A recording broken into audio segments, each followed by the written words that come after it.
Hello friends, আশা করছি সবাই অনেক ভালো আছো, সুস্থ আছো। তো প্রতিদিনের মতো কিন্তু আজকেও সকাল সকাল একটা ভিডিও নিয়ে তোমাদের সামনে চলে এসেছি। আশা করছি আজকের ভিডিওটি তোমাদের কাছে অনেক ভালো লাগবে।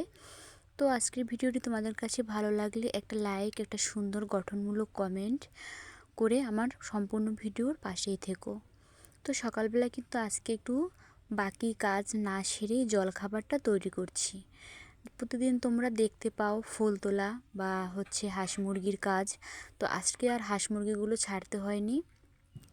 তো পরিবারে যখন অন্যান্য সদস্যরাও আছে তারাও কিন্তু এই কাজগুলো মাঝে মাঝে করে থাকে, তাই সব দিন আমার কাজগুলো করতে হয় না। তো আজকে সকালে দেখো সবার জন্য এই খাবারটি করেছি। আর আমি কাঁঠাল খাবো, কারণ কাঁঠাল আমার খুব পছন্দের একটা খাবার। তাই তোমাদের দাদা ভাই আমাকে কাঁঠালগুলো তুলে দিয়েছে, আর তাদের সবার জন্য রুটি আর ডিম ভেজে নিয়েছি। আর রুটি ডিম কাঁঠাল খেয়ে দেখো আজকে সকালে কিন্তু আমাদের এই বিলে প্রচুর মাছ দেখা গিয়েছে। আর এখানে কিন্তু মেশিন দিয়ে সেচ দেওয়া হয়েছে। এর ভিতরে প্রচুর বন্যার জলে কিন্তু মাছ চলে এসেছে। তো আমরা কিন্তু গ্রামের মেয়ে, আমরা কিন্তু মাছ ধরতেও জানি, সব কিছু করতে জানি। তো আজকে কিন্তু এখানে বন্ধুরা আমরা মাছ ধরবো। দেখো দু একটা মাছ কেবল পাওয়া শুরু করে দিয়েছি। তো তোমরা পুরো ভিডিওটি দেখতে থাকো, আর মাছ ধরা ভিডিওটি কিন্তু তোমরা একদম উপভোগ করতে থাকো। তো এদিকে দেখো এই যে আমার বাবার বাড়ির কাছে আমার এক দাদা, সেও কিন্তু এসেছে আমাদের এখানে মাছ ধরতে। আর দেখো কই মাছগুলো কতগুলো সুন্দর জ্যান্ত বড় বড় কই মাছ। এতগুলো সুন্দর মাছ দেখে সত্যি অবাক। তো মাছ টাছ ধরে কাদামাটি মেখে ভূত হয়ে দেখো আগে স্নানটা সেরে নিতে এসেছি, কারণ সকালবেলা জলখাবার তৈরি করেছি, এখন তো বাড়িতে গিয়ে রান্না করতে হবে।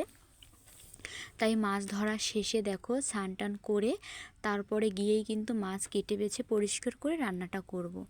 তো মাছ মোটামুটি ভালো পেয়েছি, খুব পরিমাণ বেশিও পাইনি, আর একদম কিন্তু অল্প পরিমাণও পাইনি। মোটামুটি যা পেয়েছি ভালোই পেয়েছি। তো তোমাদের মাছ ধরা ভিডিওটি কেমন লেগেছে বন্ধুরা, অবশ্যই কিন্তু কমেন্ট করে বলো।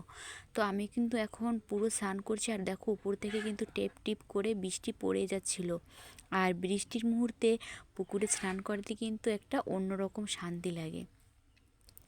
আর যখন বৃষ্টি বেশি পড়ে তখন কিন্তু পুকুরে নেমে আরও স্নান করতে ডুবে ডুবে আমার যে অনেক মজা, কারণ পুকুরের জলে টিপ টিপ করে বৃষ্টি তখন পড়তেই থাকে, আর অনেক অনেক মজা।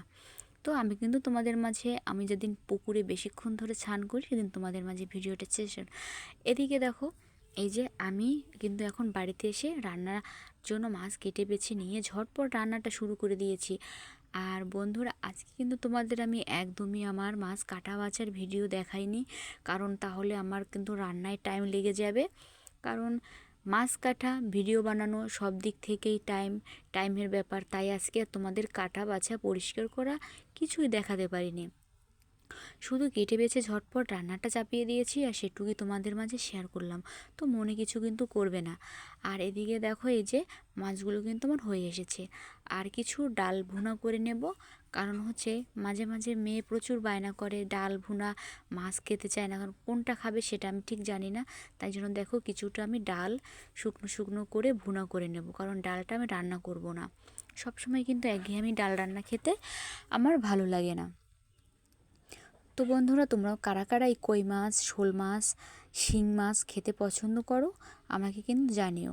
আর নিজের হাতে এভাবে মাছ ধরে এনে রান্না করার একটা কিন্তু আলাদা অনুভূতি, সেটা তোমাদের আজকে বলে আমি বোঝাতে পারবো না যে আমি কতটা আনন্দ পেয়েছি। তো প্রতি বছরই কম বেশি এরকম ধরে থাকি। তো এদিকে দেখো এখন বিকেলবেলা রান্না শেষে তোমাদের দাদার সঙ্গে এসেছি। আর সে এখন সাগর কলা আছে, তোমরা কি কলা কী নামে চেনো আমি জানি না, তো আমরা তো সাগর কলা বলি। তো সেই চারাগুলো লাগাচ্ছিল, বৃষ্টিতে এখন মাটি নরম হয়ে গেছে। তো দেখো গাছগুলো লাগানো শেষ। সবাই ভালো থেকো, টাটা।